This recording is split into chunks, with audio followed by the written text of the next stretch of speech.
नमस्कार साथियों, एक नए महत्वपूर्ण वीडियो में आपका स्वागत है।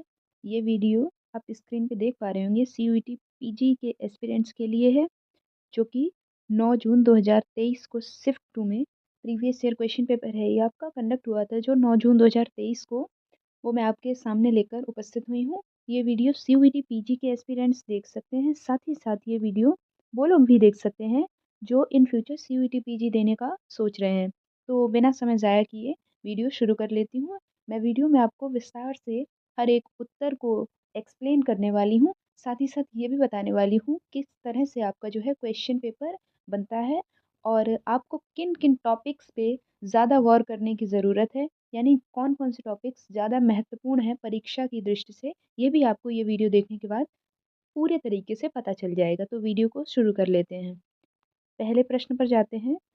तो सबसे पहले दे रखा है आपको एक अनुच्छेद दे रखा है जिससे कुछ एक प्रश्न पूछे गए हैं, तो अनुच्छेद को पढ़ लेते हैं। लिखा है सन 1908 ईस्वी की बात है, दिसंबर का आखिरी या जनवरी का प्रारंभ था। दिसंबर का आखिरी या जनवरी का प्रारंभ था, अर्थात सर्दी का समय है। चिल्ला जाड़ा पड़ रहा था। चिल्ला यानी कि कड़क सर्दी। यहाँ पर दे रखा है एक शब्द चिल्ला जाड़ा। चिल्ला यानी कि बहुत एकदम कड़ाके की सर्दी पड़ रही थी। 2-4 दिन पूर्व कुछ बूंदाबांदी हो गई थी, इसलिए शीत की भयंकरता और भी बढ़ गई थी। सायंकाल के 3:30 या 4 बजे होंगे। कई साथियों के साथ मैं झरवेरी के बेर तोड़कर खा रहा था। लेखक कह रहा है ये सब बातें, यानी कि मैं से तात्पर्य है लेखक ये सब कार्य कर रहा है, अर्थात बेर तोड़कर कौन खा रहा था? लेखक खा रहा था। कि गांव के पास से एक आदमी ने जोर से पुकारा कि तुम्हारे भाई बुला रहे हैं, शीघ्र ही घर लौट जाओ। मैं घर को चलने लगा, साथ में छोटा भाई भी था। लेखक कह रहा है कि उसके साथ में छोटा भाई भी था और घर पे किसने बुलाया है? लेखक के बड़े भाई ने। भाई साहब की मार का डर था, इसलिए सहमा हुआ चल रहा था। समझ में नहीं आ रहा था कि कौन सा कसूर बन पड़ा। डरते डरते घर में घुसा। आशंका थी कि बेर खाने के अपराध में ही पेशी ना हो, अर्थात डांट ना पड़े। पर आंगन में भाई साहब को पत्र लिखते पाया। अब पिटने का भय दूर हुआ। हमें देखकर भाई साहब ने कहा, इन पत्रों को ले जाकर मक्खनपुर डाक खाने में डाल आओ। तेजी से जाना जिससे शाम की डाक में चिट्ठियां निकल जाएं, ये बड़ी ज़रूरी है।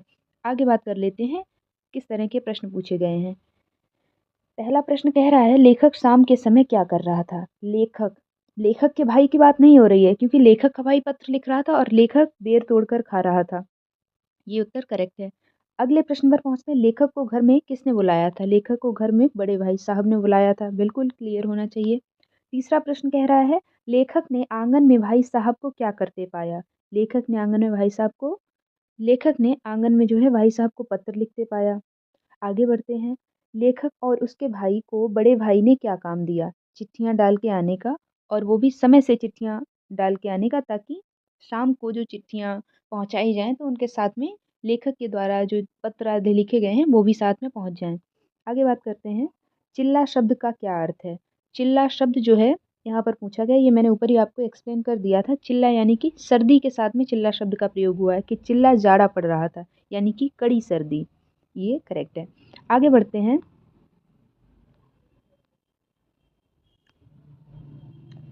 यहाँ पर पूछ रहे हैं विशेषण बताइए। कश्मीरी सेब सिंदूरी लाल होता है। विशेषण मैं आपको बता दूं, दो शब्द होते हैं। एक होता है विशेषण, जो कि यहाँ पर पूछा गया है। दूसरा होता है विशेष्य। अब विशेषण क्या होता है और विशेष्य क्या होता है, ये भी मैं आपको बिल्कुल क्लियर बता देना चाहती हूँ। विशेषण यानी कि जिस शब्द के माध्यम से किसी की विशेषता बताई जाए उसको कहते हैं विशेषण। अब जिसकी विशेषता बताई जाएगी उसको कहते हैं विशेष्य। जिसकी विशेषता बताई जाए उसे विशेष्य कहते हैं, और जिसके द्वारा विशेषता बताई जाए, जिस शब्द के द्वारा विशेषता बताई जाए उसे विशेषण कहते हैं। तो यहाँ पर लिखा है कश्मीरी सेब सिंदूरी लाल होता है। कश्मीरी सेब, यहाँ पर अभी मैं बात करूँ विशेष्य क्या है? कश्मीरी सेब है, ठीक है। और कैसा होता है वो? सिंदूरी लाल होता है। सिंदूरी लाल, यही इसकी विशेषता है, यानी कि करेक्ट ऑप्शन आपका यहाँ पर बन रहा है फोर्थ। आगे बढ़ते हैं। आगे पूछ रहे हैं अनु उपसर्ग से युक्त शब्द को चिन्हित कीजिए। अनु उपसर्ग, दो शब्द होते हैं, एक तो होता है उपसर्ग और दूसरा होता है प्रत्यय। अब आपको, मुझे लगता है पता होना चाहिए और पता ही होगा कि प्रत्यय जो है वो पीछे लगता है, और उपसर्ग जो है किसी भी शब्द को जब विच्छेद करेंगे, विच्छिन्न करेंगे, तो जो आगे लगा हुआ, आगे तोड़ के जो शब्द दिखाई देगा आपको, वो होता है उपसर्ग, और पीछे लगने वाला प्रत्यय। अब यहाँ पर पूछ रहे हैं आपकी अनु उपसर्ग से युक्त शब्द को चिन्हित करना है। तो यहाँ पर आप देख पा रहे होंगे अनुच्छेद से युक्त 2 ही शब्द हैं, अनुच्छेद और अनुकूल, यानी कि वी और ई आपका करेक्ट ऑप्शन बन रहा है। आगे बात करते हैं। आगे पूछ रहे हैं, यहाँ पर 2 सूचियाँ दे रखी हैं और आपको यहाँ पर इन दोनों का मिलान करना है। तो इनका एक तरीके से आपको संधि विच्छेद पूछा गया, काफ़ी आसान है, आप भी कर पाएँगे। कोशिश कीजिए। विद्यार्थी, विद्यार्थी यानी कि विद्या जमा आरती, यानी कि यहाँ पर जो है विद्या जमा आरती यानी कि बड़ा आ और बड़ा आ मिल रहा है। मिलकर क्या बन रहा है? बड़ा आ ही बन रहा है, तभी तो यहाँ पर ध्या यानी कि बड़ा आ आया है। तो पहला ऑप्शन जो है इसको सेकंड से मिला देंगे। दूसरा है धर्मात्मा, धर्म धन आत्मा यानी कि धर्म जमा आत्मा। दूसरे में बात करें धर्मात्मा में क्या क्या मिलान हो रहा है? धर्म आ और बड़ा आ मिलकर क्या बन रहा है? बड़ा आ। तो यहाँ पर इसका करेक्ट ऑप्शन क्या हो जाएगा? धर्मात्मा। इसका करेक्ट ऑप्शन यहाँ पर हो रहा है छोटा आ और बड़ा आ मिल रहा है जहाँ पर, यानी कि बी का फोर्थ ऑप्शन करेक्ट है। तो अगर इन्हीं दो से मिलान करने की कोशिश करेंगे तो आप देख पा रहे होंगे कि यहाँ पर आपको, तो आप जो है देख पा रहे होंगे कि यहाँ पर आपको फोर्थ ऑप्शन करेक्ट दिखाई दे रहा होगा। आगे बात कर लेते हैं। आगे कह रहे हैं बहुब्रीहि समास का उदाहरण दीजिए। तो बहुब्रीहि समास जो है वो किसी तीसरे पद की तरफ संकेत करता है। ठीक है, तो यहाँ पर अगर बात करें तो मैं बता रही थी कि बहुब्रीहि समास जो होता है वो किसी तीसरे पद की तरफ संकेत करता है। तो यहाँ पर आप स्क्रीन पे देख पा रहे होंगे, आपको 2 ऑप्शंस ऐसे दिखाई दे रहे होंगे। एक तो है आपका पीताम्बर, यानी पीत है अंबर जिसका, अर्थात श्री कृष्ण, तीसरे पद की तरफ संकेत हो रहा है। और यहाँ पर आपका बन रहा है पंचानन, पंचानन यानी 5 आनन, 5 हैं जिसके आनन, आनन यानी कि सर। तो यहाँ पर ये 2 ऑप्शंस जो हैं वो आपके करेक्ट बन रहे हैं बहुब्रीहि समास के लिए, ऑप्शन बी और ई। इसके बाद बात करते हैं, आगे बढ़ते हैं। आगे पूछ रहे हैं निम्नलिखित में से सिर उठाना मुहावरे का अर्थ क्या है? सिर उठाना यानी कि विरोध करना, किसी भी व्यक्ति का या फिर किसी भी बात का जब आप विरोध करते हैं तो उसके लिए प्रयोग होता है सिर उठाना। पीछे पड़ना, शान घटना, शान घटना तो एक तरीके से सिर लज्जा से झुक जाना, ये एक तरीके से विपरीत अर्थ में प्रयोग होता है। तो यहाँ पर करेक्ट ऑप्शन ए है। आगे बात करते हैं, यहाँ पर पूछ रहे हैं आचार्य शुक्ल के अनुसार आधुनिक काल की अवधि क्या है? यहाँ पर आप देख पा रहे होंगे इन्होंने जो है संवत में, विक्रम संवत की यहाँ पर बात की है, यानी कि आपको विक्रम संवत में ही यहाँ पर बतानी, ना कि आपको सन में कन्वर्ट करके बतानी है। तो आधुनिक काल की अवधि जो है आचार्य शुक्ल ने 1900 के बाद की अवधि को आधुनिक काल की अवधि कहा है। और बात करूँ आधुनिक काल के लिए आचार्य शुक्ल ने जो है गद्य काल का प्रयोग किया है। तो आप बिल्कुल भी कंफ्यूज ना हो, आचार्य शुक्ल ने आधुनिक काल को गद्य काल की ही संज्ञा दी है, ये बात आप अपने दिमाग में बिठा लें। आगे बात करते हैं। आगे पूछ रहे हैं गीतावली की रचना तुलसीदास जी ने किससे प्रभावित होकर की है? गीतावली की रचना तुलसीदास जी ने किससे प्रभावित होकर की? आप अगर आचार्य शुक्ल की पुस्तक आपने पढ़ी होगी तो आपने उसमें पाया होगा कि ये लाइन एज इट इज लिखी हुई है कि तुलसीदास ने सूरदास से प्रभावित होकर गीतावली की रचना की थी। तो आगे बात करते हैं।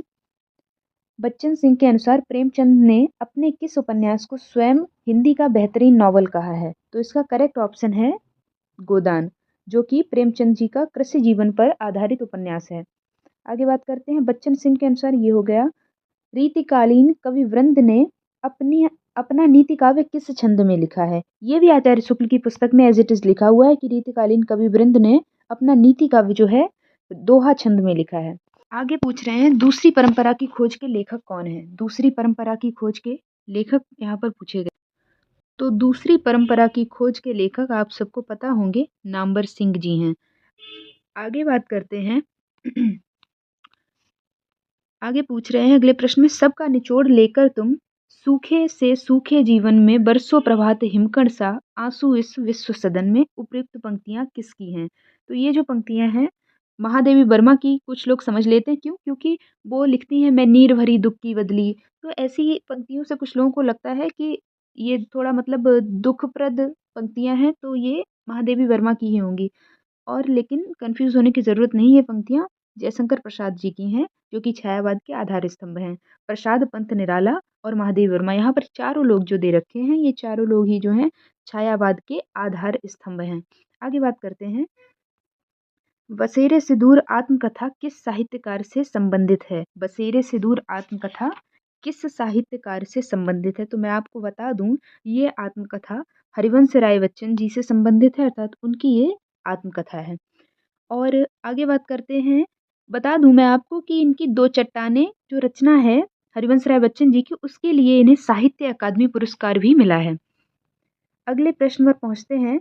पूछ रहे हैं, बूंद और समुद्र उपन्यास के रचनाकार कौन हैं? बूंद और समुद्र उपन्यास के रचनाकार अमृतलाल नागर हैं। यहाँ पर आप देख पा रहे होंगे कि रचनाएं काफ़ी पूछी जा रही हैं और इन्हें याद करने की कोई ट्रिक भी नहीं होती, यानी आपको ये खुद से याद करनी ही पड़ेंगी। तो इसमें कोई मैं आपकी मदद नहीं कर सकती हूँ, इसमें सिर्फ आपका रिवीजन जो है वही आपकी मदद कर सकता है। आगे पूछ रहे हैं, अष्टछाप की स्थापना किसने की थी? इसकी कन्फ्यूज़न बहुत लोगों को रहती है क्योंकि यहाँ पर 2 नाम दे रखे हैं, एक तो दे रखा है विट्ठलनाथ का और एक दे रखा है बल्लभाचार्य का। तो यहाँ पर अष्टछाप की बात हुई है। बल्लभाचार्य और विट्ठलनाथ की बात करें तो बल्लभाचार्य के पुत्र हैं विट्ठलनाथ। लेकिन अगर बात करें अष्टछाप की स्थापना किसने की, तो अष्टछाप की स्थापना जो है मैं आपको बता दूं, अष्टछाप की स्थापना विट्ठलनाथ ने की है, ना कि बल्लभाचार्य ने। तो आपको कंफ्यूज होने की बिल्कुल भी जरूरत नहीं है। आगे बात करते हैं, भाषा पर कबीर का जबरदस्त अधिकार था, वे वाणी के डिक्टेटर थे। यानी कबीर को वाणी का डिक्टेटर किसने कहा है? तो कबीर को जो है वाणी का डिक्टेटर आप याद कर लीजिए एज इट इज। कबीर को वाणी का डिक्टेटर आचार्य हजारी प्रसाद द्विवेदी जी ने कहा है। तो यहाँ पर करेक्ट ऑप्शन आपका थर्ड बनता है।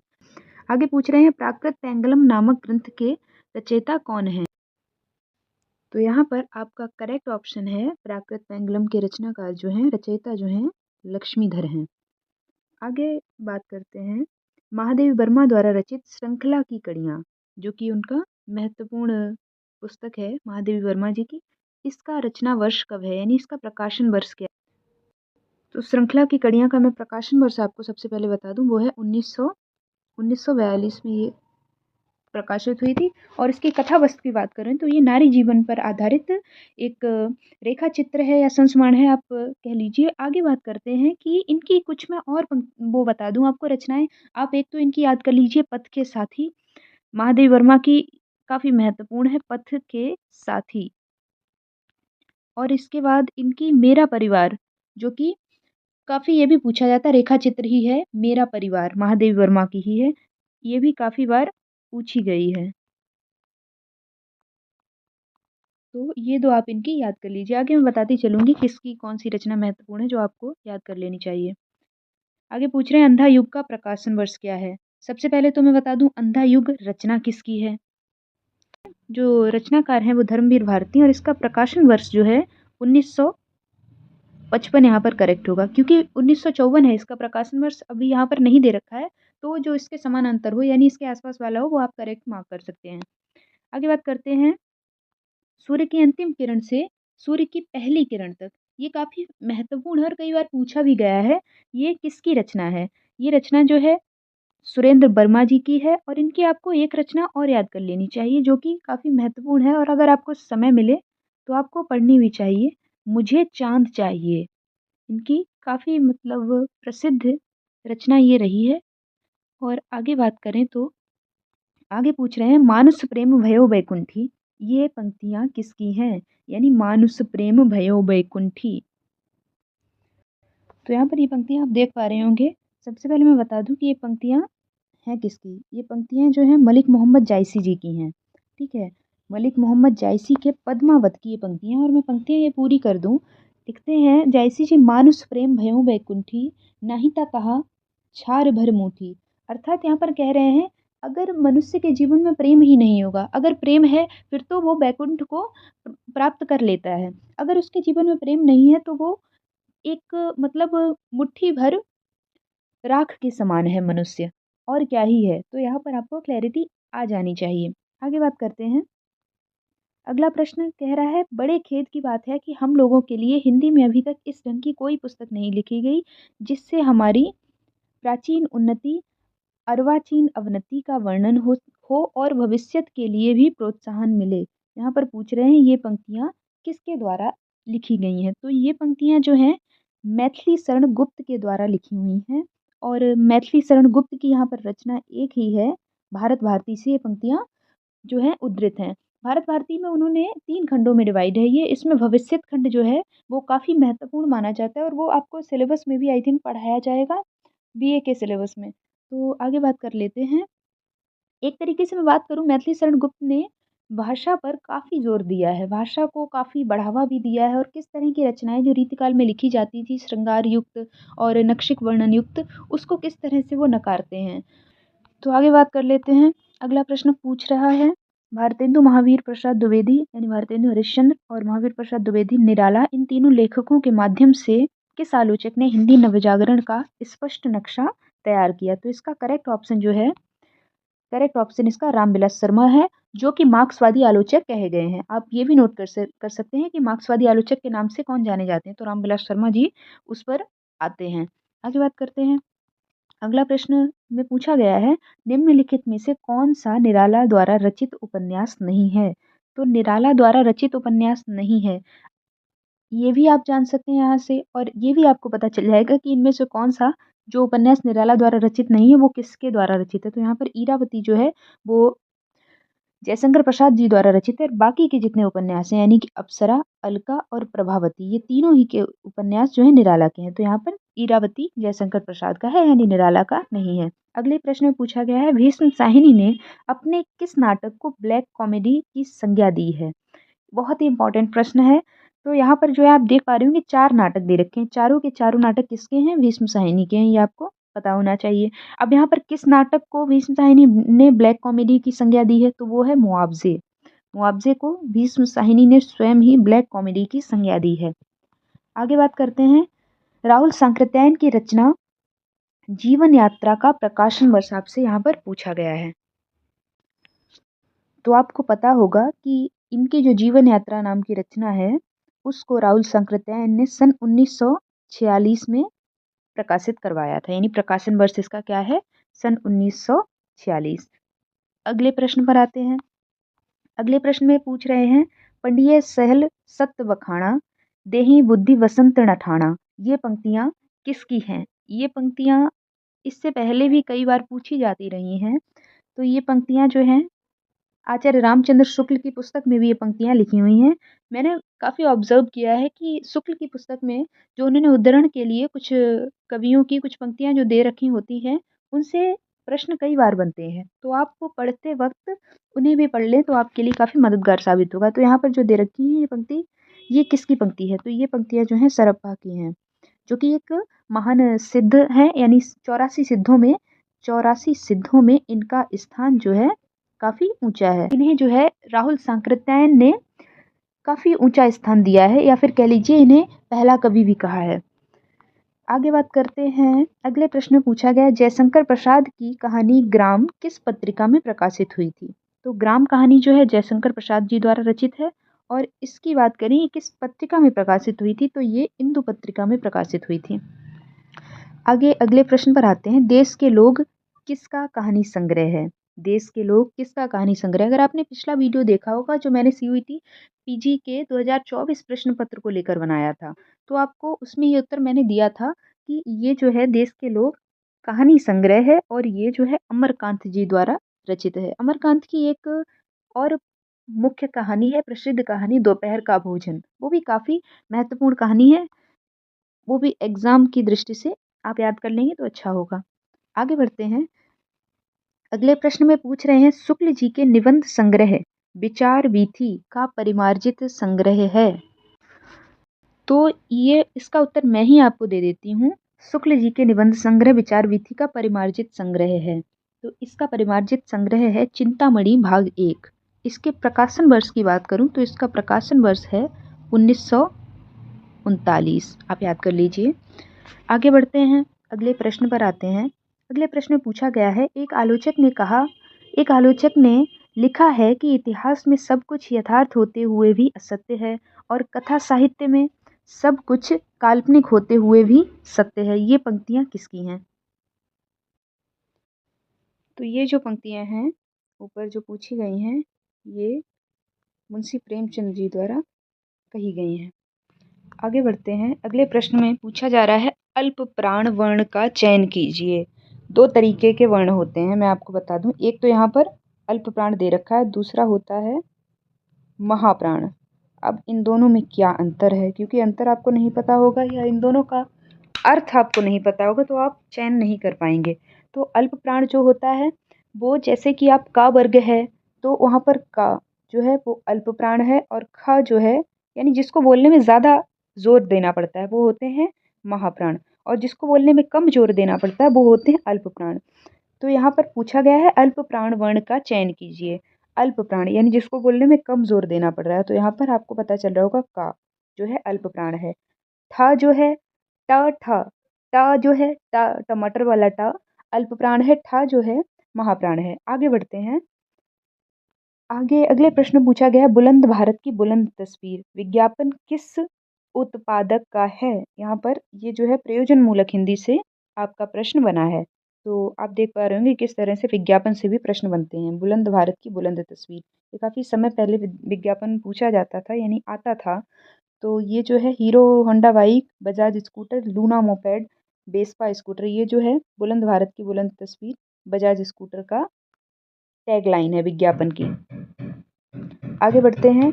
अगले प्रश्न पूछ रहे हैं, आकाशवाणी के महत्वपूर्ण नाटक हवा महल, आकाशवाणी के महत्वपूर्ण नाटक कार्यक्रम हवा महल का प्रसारण कब प्रारंभ हुआ था, ये यहाँ पर पूछा जाता है। तो इसका सही उत्तर मैं आपको बता दूं, हवा महल नामक जो नाटक है इसका प्रसारण कब प्रारंभ हुआ था। इसका सही उत्तर है सन 1957 में इसका जो है प्रसारण प्रारंभ हुआ था।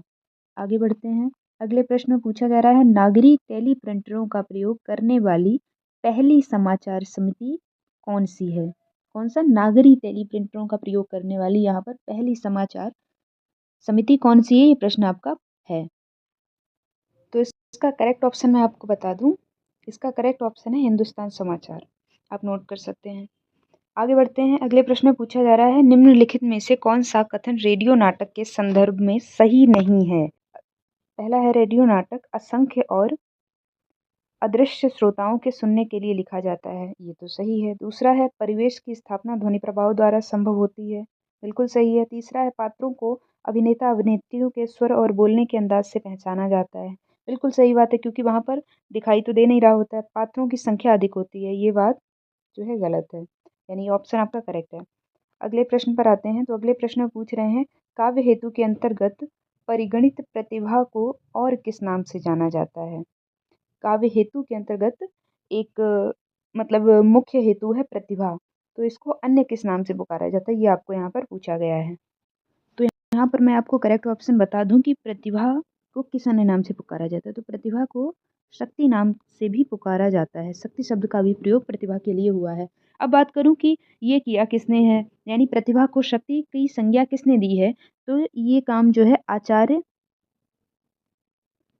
आचार्य रुद्रट ने जो है प्रतिभा को शक्ति की संज्ञा दी है, प्रतिभा के लिए शक्ति शब्द का प्रयोग किया है। तो आपको क्लियर हो जाना चाहिए। अगले प्रश्न पर आते हैं। पूछ रहे हैं, नहीं पराग नहीं मधुर मधु, नहीं विकासी ही काल, अली कली ही सो बंधियो, आगे कौन हवाल। ये पंक्तियां जो हैं इनमें कौन सा काव्य प्रयोजन है। तो सबसे पहले तो मैं आपको बता दूं कि ये पंक्तियां हैं किसकी। ये पंक्तियां रीतिकालीन कवि बिहारी की हैं। ये पंक्तियां जो हैं बिहारी की हैं, जिनकी एक पंक्ति और पूछी जाती, सतसैया के दोहरे जो नावक के तीर, देखन में छोटे लगे घाव करें गंभीर। और यहाँ पर सही उत्तर है, कांता सम्मति उपदेश की बात हुई है। आगे बात करते हैं। अगले प्रश्न में क्या पूछा गया है। आगे पूछ रहे हैं, अमंगल निवृत्ति किसका अंग माना जाता है। तो यहाँ पर आपको जो है, अगर आप बातें करें काव्य शास्त्र में, आपने क्या क्या पढ़ा है, भारतीय काव्य शास्त्र जो कि आपसे पूछा जाता है सीयूईटी के पीजी के अंतर्गत, तो यहाँ पर आपको काव्य लक्षण पढ़ने होते हैं, काव्य हेतु पढ़ने होते हैं और काव्य प्रयोजन पढ़ने होते हैं। काव्य लक्षण तो डिसाइडेड है कि उसमें कुछ एक लक्षण दे रखे होते हैं जो भिन्न भिन्न आचार्यों द्वारा दिए गए होते हैं, वो आपको याद करने होते हैं। अगला आता है काव्य हेतु। हेतु यानी कि काव्य सृजन का कारण क्या है, वो आपको बताना होता है, जो कि 3 कारण होते हैं। मुख्य हेतु, प्रतिभा, व्युत्पत्ति और अभ्यास। ठीक है। अब तीसरा आता है, तीसरा पूछा जाता है आपसे काव्य प्रयोजन। प्रयोजन यानी कि काव्य सृजन के पीछे, काव्य की जो रचना की गई उसके पीछे उद्देश्य क्या है। तो यहाँ पर पूछा गया अमंगल निवृत्ति, यानी कि अमंगल का विनाश, जो बुरी नेगेटिविटी है, नकारात्मकता है, उसके विनाश के लिए काव्य सृजन किया जाता है। तो ये किसका अंग है, तो आपको पता चल गया होगा, ये काव्य प्रयोजन का अंग है। आगे बात करते हैं। अगले प्रश्न में पूछा गया है, किस विद्वान ने मंदबुद्धि राजकुमारों को शिक्षित करने को काव्य का एक प्रयोजन माना है? तो इसके सही ऑप्शन की बात करूं तो मंदबुद्धि राजकुमारों को शिक्षित करना काव्य का प्रयोजन माना है आचार्य कुंतक ने, विद्वान कुंतक ने काव्य प्रयोजन माना है ये। अगले प्रश्न पर आते हैं। पूछा है, काव्य में असार वस्तु को दूर करने, सार ग्रहण करने तथा चारुता लाने के कारण शक्ति, व्युत्पत्ति और अभ्यास ये तीनों स्थान पाते हैं। अर्थात यहाँ पर आपको क्लैरिटी आ जानी चाहिए। शक्ति, व्युत्पत्ति और अभ्यास, तीन की बात हुई है, शक्ति, व्युत्पत्ति और अभ्यास, और ये तीनों ही जो हैं आपके काव्य हेतु के अंतर्गत आते हैं। तो इन तीनों को किसने बराबर स्थान दिया, यानी इन तीनों को काव्य का मुख्य हेतु किसने माना है? ये जो कथन ऊपर कहा गया है ये आचार्य रुद्र द्वारा ही कहा गया है। अब उनके ग्रंथ की भी बात कर दूं ताकि आपको और क्लैरिटी आ जाए। श्रृंगार तिलक नामक उनका ग्रंथ है जिसमें उनका ये कथन आपको देखने को मिलेगा, श्रृंगार तिलक। तो आपको जो है अभी धीरे धीरे क्लैरिटी आने लगी होगी कि किस तरह से प्रश्न पूछे जाते हैं और किस पोर्शन से ज़्यादा प्रश्न आते हैं। अगले प्रश्न पर बात करें, पूछ रहे हैं निम्नलिखित में से शुद्ध वाक्य कौन सा है? आपको वाक्य पहचानना है। तब यह काम ज़रूर हो जाएगा, तब शायद यह काम ज़रूर हो जाएगा, शायद तब यह काम अवश्य हो जाएगा, तब शायद यह काम ज़रूर हो जाएगा। तो यहाँ पर आपका पहला ऑप्शन करेक्ट है शुद्ध वाक्य की दृष्टि से। अगले प्रश्न में पूछा गया, वर्तमान काल के कितने भेद बताए गए हैं? तो मैंने आपको ये पिछले वीडियो में भी बताया था, जो मैंने CUET PG के 2024 प्रीवियस ईयर क्वेश्चन पेपर को लेकर बनाया था। आपको मैंने तीनों ही भेद बताए थे, वर्तमान के भी और भूत के भी, यानी भूतकाल के भी और भविष्यकाल के भी। तो यहाँ पर मैं आपको फिर से बता दे रही हूँ ताकि आपका रिवीजन भी हो जाए, और मैं कहूँगी आप वो वाला वीडियो जाके ज़रूर देखें, आपके लिए काफ़ी मददगार साबित होगा। तो यहाँ पर भूतकाल के 6 भेद होते हैं, वर्तमान काल के 5 भेद होते हैं और भविष्य काल के 3 भेद होते हैं। तो आपको यहाँ पर क्लैरिटी आ गई होगी और आपको अपना उत्तर भी मिल गया होगा कि वर्तमान काल के 5 भेद होते हैं। ये आपका सही उत्तर है। अगले प्रश्न पर पहुँचते हैं। नील कमल पद में कौन सा समास है? नील कमल पद में कौन सा समास है? तो यहाँ पर नील कमल पद में बात करें तो यहाँ पर आपका करेक्ट ऑप्शन बन जाता है, नीलकमल में कौन सा समास है? नीलकमल में जो है कर्मधारय समास है। आगे बात करते हैं, अगले प्रश्न पर आते हैं। अगले प्रश्न में क्या पूछा है? शब्द शक्ति के अंतर्गत गौण शब्द का क्या अर्थ है? गौण शब्द का क्या अर्थ है? तो गौण शब्द का जो अर्थ है वो लक्ष्यार्थ के लिए प्रयोग होता है। एक होता है मुख्य अर्थ और एक होता है गौण अर्थ। तो गौण अर्थ जो है किसी भी बात की तरफ लक्षित करते हुए इसका प्रयोग किया जाता है। तो आगे बढ़ते हैं। शब्द शक्ति की थोड़ी और बात करते हैं तो शब्द शक्तियाँ जो हैं 3 प्रकार की होती हैं, अभिधा, लक्षणा और व्यंजना, यानी कि 3 प्रकार की शब्द शक्तियाँ होती हैं। अभिधा जहाँ पर बात को सीधे सीधे कहा जाता है, किसी भी तरह का व्यंग नहीं दिखाई देगा, किसी भी तरह का लक्षित अर्थ नहीं दिखाई देगा। और दूसरी शब्द शक्ति है अभिधा के बाद में आती है लक्षणा, जहाँ पर मुख्य अर्थ की जगह पे गौण अर्थ की तरफ संकेत किया जाता है। अंतिम आता है व्यंजना, जहाँ पर व्यंग दिखाई देता है आपको। तो ये आपके 3 प्रकार होते हैं शब्द शक्ति के। आगे बात करते हैं, अगले प्रश्न में कथन और कारण दे रखा है। कथन है, विद्यापति ने लोक भाषा को अवहट्ट से ज़्यादा मधुर बताया है। बिल्कुल सही है, इन्होंने लिखा भी है, देसिल वैना सब जन मिठा। आगे बात करते हैं, कारण में लिखा है, लौकिक संस्कृत की अंतिम अवस्था को ही हिंदी साहित्य का आविर्भाव माना जा सकता है। तो यहाँ पर 2 कथन दे रखे हैं, या फिर कह लीजिए एक कथन और दूसरा कारण दे रखा है, आपको सही उत्तर बताना है। तो यहाँ पर आप देख पा रहे होंगे और समझ पा रहे होंगे, यहाँ पर आपका पहला अभिकथन तो ठीक है लेकिन कारण जो है यहाँ पर सही नहीं है। तो यहाँ पर तीसरा ऑप्शन आपका इस हिसाब से करेक्ट बनता है। अगले प्रश्न पर आते हैं। पूछा गया है, प्रयोजन मूलक हिंदी आधुनिक भाषा विज्ञान की अनुप्रयुक्त भाषा विज्ञान के अंतर्गत उपशाखा के रूप में विकसित हुई। दूसरा कारण जो है कह रहे हैं, प्रयोजन मूलक भाषा का स्पष्ट एकार्थक होना आवश्यक नहीं है। प्रयोजन मूलक भाषा का स्पष्ट एकार्थक होना आवश्यक नहीं है, ये बात सही नहीं है क्योंकि आवश्यक होता है। ऊपर पूछ रहे हैं, प्रयोजन मूलक हिंदी आधुनिक भाषा विज्ञान की अनुप्रयुक्त, यानी जो प्रयुक्त ना होती हो, अनुप्रयुक्त भाषा विज्ञान के अंतर्गत उपशाखा के रूप में विकसित हुई है। तो यहाँ पर जो है पहला ऑप्शन आपका यानी अभिकथन करेक्ट हो जाता है।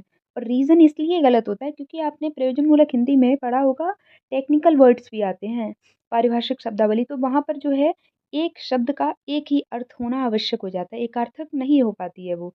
तो भाषा का स्पष्ट होना, एकार्थक होना आवश्यक होता है। तो दूसरा ऑप्शन इसलिए गलत बैठता है और पहला ऑप्शन सही बैठता है। तो आपका तीसरा करेक्ट बनता है। अगले प्रश्न पर आते हैं। पूछा गया है, यद्यपि कबीर की सामाजिक चेतना अत्यंत प्रखर है, लेकिन उनके स्त्री संबंधी विचारों में कहीं कहीं मध्यकालीन संकीर्णता का प्रभाव है। कारण है सामाजिक व्यवस्था और सांस्कृतिक प्रक्रिया के साथ सभी भक्त कवियों का संबंध एक जैसा है। तो पहले ऑप्शन की बात करें तो अभिकथन जो है, जहाँ पर कह रहे हैं कबीर की दृष्टि जो है महिलाओं को लेकर कहीं कहीं पर संकीर्ण दिखी है, स्त्री संबंधी विचारों पर, ये बात बिल्कुल सत्य है। दूसरे में कह रहे हैं कारण में सामाजिक व्यवस्था और सांस्कृतिक प्रक्रिया के साथ सभी भक्त कवियों का संबंध एक जैसा है, ये बात सही नहीं है। कोई जो है श्रृंगार परक रचनाएं लिख रहा था, कोई जो है भक्ति में डूबा हुआ था, तो कोई जो है जैसे कि हमारे कबीर हैं, ये जो हैं समाज पर ध्यान दे रहे थे। तो सबका अलग अलग एक तरीके से लिखने का तरीका था, विषय वस्तु में भिन्नता थी। तो दूसरा ऑप्शन करेक्ट बनता है। तो इस हिसाब से आपका सही उत्तर जो है वो आपका ए सत्य है, लेकिन आर असत्य है। अगले प्रश्न पर बढ़ते हैं। अगले प्रश्न में पूछा गया है, दो निर्दिष्ट अक्षरों के पास पास आने के कारण उनके मेल से जो विकार उत्पन्न होता है उसे संधि कहते हैं। बिल्कुल करेक्ट है। दो स्वरों के पास आने से जो संधि होती है उसे स्वर संधि कहते हैं, ये बात भी बिल्कुल सत्य है।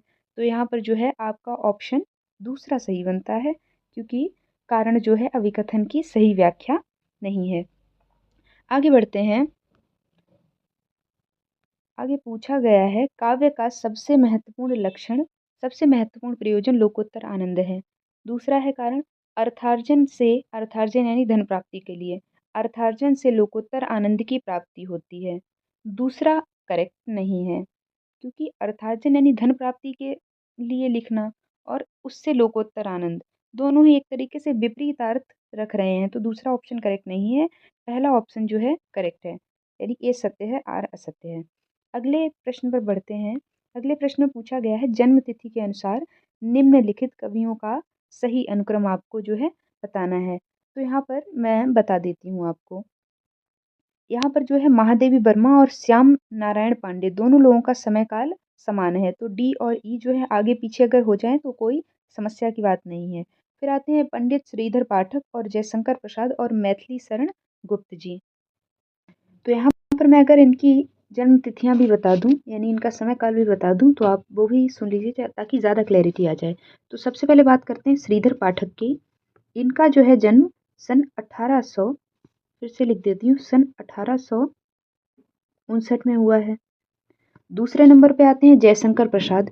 इनका जन्म जो है, जयशंकर प्रसाद जी का जन्म जो कि छायावाद के आधार स्तंभ है, 1889 सन को हुआ है, 89 ईस्वी में हुआ है। फिर आते हैं मैथिली शरण गुप्त जी। मैथिली शरण गुप्त जी की बात करें तो मैथिली शरण गुप्त जी का जन्म जो है, इनका जन्म सन 1886 में हुआ है। इनकी रचना भारत भारती और साकेत काफ़ी महत्वपूर्ण है, याद कर लीजिएगा आप। साकेत के तो सर्ग भी पूछते हैं कि इसमें से किस सर्ग में क्या दे रखा है। आगे बात करते हैं श्याम नारायण पांडे, और पांडेप लिखा हुआ है, आप इसको करेक्ट कर लीजिएगा, पांडे होगा। और महादेवी वर्मा, इन दोनों ही लोगों की जो जन्म तिथियां, मैंने पहले भी आपको भी कुछ देर पहले ही बताया था, इन दोनों की जन्म तिथियां समान है। और क्या है ये भी आप जान लीजिए, इन दोनों की जन्म तिथियां जो है सन 1907 है। महादेवी वर्मा जी का जन्म उत्तर प्रदेश के फर्रुखाबाद में हुआ था, ये भी आप चाहें तो याद रख सकते हैं। अब यहाँ पर करेक्ट ऑप्शन कौन सा बन रहा है ये भी आपको मैं बता दूं। तो सबसे पहले का किसका है, श्रीधर पाठक का है। श्रीधर पाठक जो है भारतेंदु हरिश्चंद्र और महावीर प्रसाद द्विवेदी के बिल्कुल मध्य में आते हैं। कभी कभी ये भी कंफ्यूजिंग सा हो जाता है कि श्रीधर पाठक जो हैं वो महावीर प्रसाद द्विवेदी के बाद आते हैं पहले। तो आप याद रखिए कि भारतेंदु और महावीर प्रसाद द्विवेदी के मध्य आते हैं पंडित श्रीधर पाठक। तो यहाँ पर अब देख लेते हैं, सबसे पहले ए आएगा ऑप्शन आपका, और यहीं से आपको पता चल गया कि आपका फोर्थ ऑप्शन बिल्कुल करेक्ट रहने वाला है। आप चाहें तो इन सब की तिथियां जो है याद कर सकते हैं, लिख सकते हैं, नोट डाउन कर सकते हैं। अगले प्रश्न पर बढ़ते हैं। आगे पूछा गया है, प्रकाशन वर्ष की दृष्टि से निम्नलिखित कहानियों का सही अनुक्रम आपको बताना है। तो चलिए मैं आपको सबका प्रकाशन वर्ष बता देती हूँ। प्लेग की चुड़ैल जो है इसका प्रकाशन वर्ष की बात करें तो ये जो है सन 1902 में लिखी गई थी। सन 1902 संवत नहीं, सन की बात हो रही है यहाँ पर। और दूसरा आता है 11 वर्ष का समय। इसके रचनाकार जो है स्वयं आचार्य शुक्ल जी हैं और इसका समय काल जो है सन 1903 है। तीसरे पे बढ़ते हैं दुलाई वाली। दुलाई वाली का रचना काल यानी समय की बात करें तो इसका समय काल जो है वो है सन 1907, जब महादेवी वर्मा का जन्म हुआ था। मैंने पिछले एक प्रश्न में आपको बताया है। सन 1907 में दुलाई वाली कहानी लिखी गई। आगे आती है इंदुमती कहानी और फिर उसने कहा था। सबसे पहले बात कर लेते हैं उसने कहा था, जो कि चंद्रधर शर्मा गुलेरी जी द्वारा रचित है और इसका समय काल है सन 1915। सन 1915। अब बचती है कहानी जो है इंदुमती। इंदुमती सबसे पहले प्रकाशित हुई, यानी इसके कहानियों में से सबसे पहली कहानी माना जाता है। सन 1900 में ये प्रकाशित हुई थी। तो अब बात कर लें इनके सीक्वेंस की, तो सबसे पहले आएगी आपकी इंदुमती, यानी कि ऑप्शन डी फर्स्ट पे रहेगा। तो एक ही ऑप्शन देखने से आपको क्लैरिटी आ जानी चाहिए कि कौन सा ऑप्शन आपका करेक्ट होने वाला है। तो आप चाहें तो ये नोट डाउन कर सकते हैं। आगे बढ़ते हैं। अगले प्रश्न में पूछा गया जन्म काल की दृष्टि से निम्नलिखित कवियों का सही क्रम आपको बताना है। जन्म काल की दृष्टि से निम्नलिखित कवियों का सही क्रम। तो अगर आपको इनका जन्म काल नहीं भी याद है तो फिर भी आपको कुछ एक आइडिया लगा होगा कि कौन से कवि किस काल के हैं। तो उसमें जो है देवसेन सबसे पहले आते हैं और फिर चंद्रवरदाई जी आते हैं जिनका ग्रंथ है पृथ्वीराज रासो। अब बचते हैं खुसरो, रैदास और जायसी। जायसी की बात करें तो जायसी सूफी काव्यधारा के कवि यानी भक्ति के, और रैदास और खुसरो भी। पहले दो ऑप्शन मिलाने की कोशिश करते हैं। बी से ऑप्शन दूसरा शुरू हो रहा है और तीसरा भी, तो बी के बाद ए ऑप्शन आना है, यानी कि आपका थर्ड ऑप्शन करेक्ट बन जाता है। तो ये भी एक तरीका होता है सही उत्तर टिक करने का, कि आपको अगर सबके समय काल नहीं भी ज्ञात हैं तो आप एलिमिनेशन मेथड यूज़ कर सकते हैं और आप सही उत्तर पा जाएंगे। यहीं पर वीडियो को एंड करते हैं। चैनल को सब्सक्राइब करें, वीडियो को लाइक करें, और अगर किसी भी तरह की कोई समस्या है, क्वेरी है, कोई भी परेशानी है तो आप पूछिए, मैं जवाब दूंगी। और इसका जो सेकेंड पार्ट है वो मैं आगे बात करने वाली हूँ, यानी इसका सेकंड पार्ट आप चैनल पे जाकर देख सकते हैं। क्योंकि वीडियो काफ़ी लंबी हो गई तो इसमें बात करना मुझे उचित नहीं लग रहा है। आप दूसरा पार्ट जाके देखेंगे, वहाँ पे आपको प्रश्नों का जो है आगे का सिलसिला जारी होता दिखाई देगा। तो वीडियो को यहीं पर समाप्त करते हैं। वीडियो देखने के लिए आपका बहुत बहुत शुक्रिया।